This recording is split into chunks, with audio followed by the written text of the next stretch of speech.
The 4.1 banners were announced yesterday. In the first phase, we're getting Neuvillette and Hu Tao, and in the second half of the patch, we'll be getting Wriothesley and Venti. While I will be making videos on these characters in the future, today's video will be discussing them all together in one video. More specifically, on who you should pull for in 4.1, if anyone. After all, you may decide that these new Fontaine characters are worth your time and efforts. Mainly because they're hot. Someone else may think that these old rerun characters are more for them, because we know how viable their playstyles are, and others are going to disregard this video entirely because they're saving for a future character.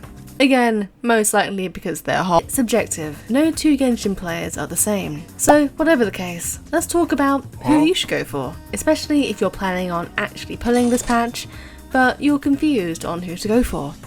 Ready? Let's go.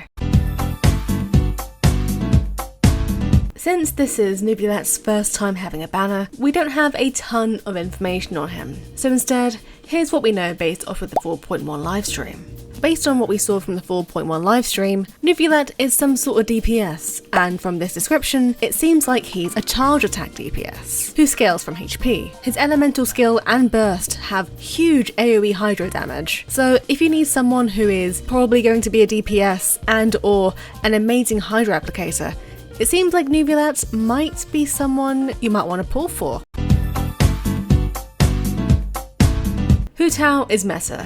She is no doubt one of the best DPSs in the entire game. Despite being from Liyue, making her one of the older limited 5 stars in Genshin, she very much still holds up if you need a good pyro DPS, even after over 2.5 years after her initial release. So why should you pull for her? You should pull for Hu Tao if you need a good pyro DPS. Someone who can not only put out good pyro damage, but can do it exceptionally well.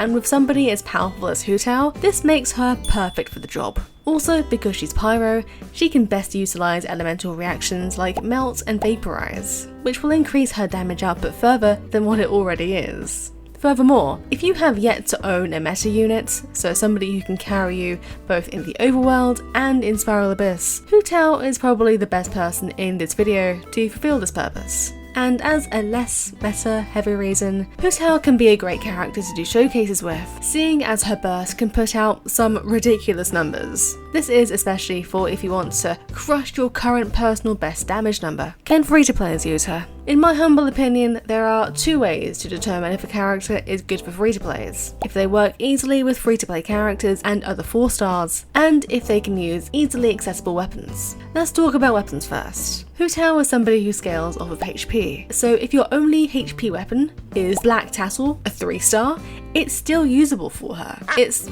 obviously not going to be her best in slot, but it's better than nothing. As for teams, let's go over characters that free-to-plays and low spenders can use. I'll only be talking about 4 stars here.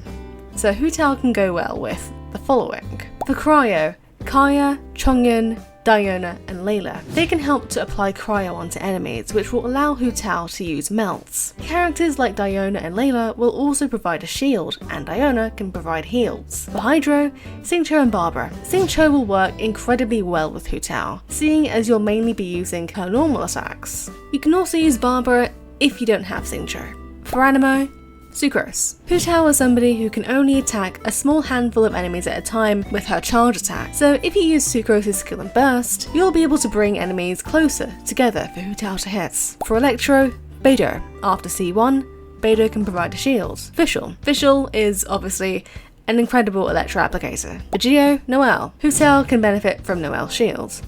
Pyro, Xiangling, because Xiangling. For Dendro, perhaps Yao Yao? Hu Tao is somebody who works well with elemental reactions like vape and melts. But if you do want to turn her into a version character, for any reason that you may have, Yao Yao will probably do the trick. A warning for newer players. If you're a beginner or a newer player watching this, there are a couple of things to know about Hu Tao. First of all, it's commonly known that she's probably a lot more fun to play at C1. Not to say that you can't use her at C0, but C1 is more fun. And secondly, it's important to bear in mind that she will probably be the first character you own who drains their own HP for damage purposes. When using her skill, which you will be using a ton, she'll sacrifice HP. Eventually you'll come to learn that she works best when her HP is under 50%. So this is a mechanic that you're going to need to get used to.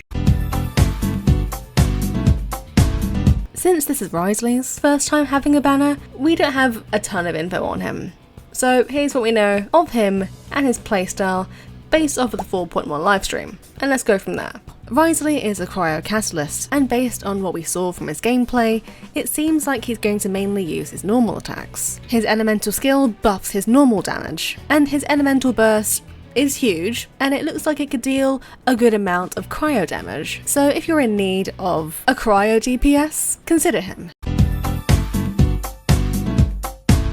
Although Venti was released very early on into Genshin's release, he's still an Archon. So if you're an Archon collector, that alone should be reason enough to pull for him if you don't have him already. However, even if you're not an Archon collector, Venti is still worth your time for a range of reasons. So why should you pull for him? If you need a crowd control character, he'll fill that role quite nicely. He's also great for exploration. If you're in need of a battery character, so a character that can help provide energy for the whole team, Venti is a good option here too. Can free-to-players use him? Like I said, there are two ways to determine if a character is good for free-to-players. If they work easily with free-to-play characters and other 4-stars, and if they can use easily accessible weapons, so anything other than 5 stars. So let's talk weapons first. There are two main builds that you're going to want to build Venti with, either an EM swirl build or a crit build. For both builds, you can use the Stringless, a 4-star weapon. You can also use Savonius Warbow and End of the Line for the swirl build,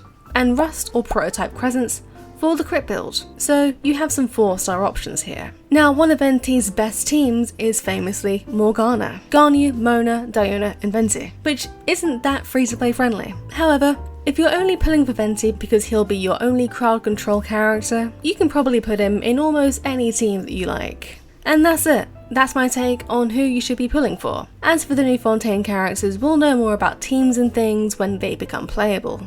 So unless you really like those characters' designs or personalities or both, you should probably hold off on pulling for them until we know more about their purpose. If you're like me and you're saving for a potentially upcoming character, then stay strong and continue. It'll be so rewarding if you do. I've currently got Arlecchino guaranteed. I want to hear your thoughts. Will you be pulling for any of these characters? If so, why? Or why not? If you made it this far, comment a bird emoji. Specifically this one. Thanks for watching, subscribe because I will be making videos on these characters individually over the next few weeks or so, and I will catch you next time.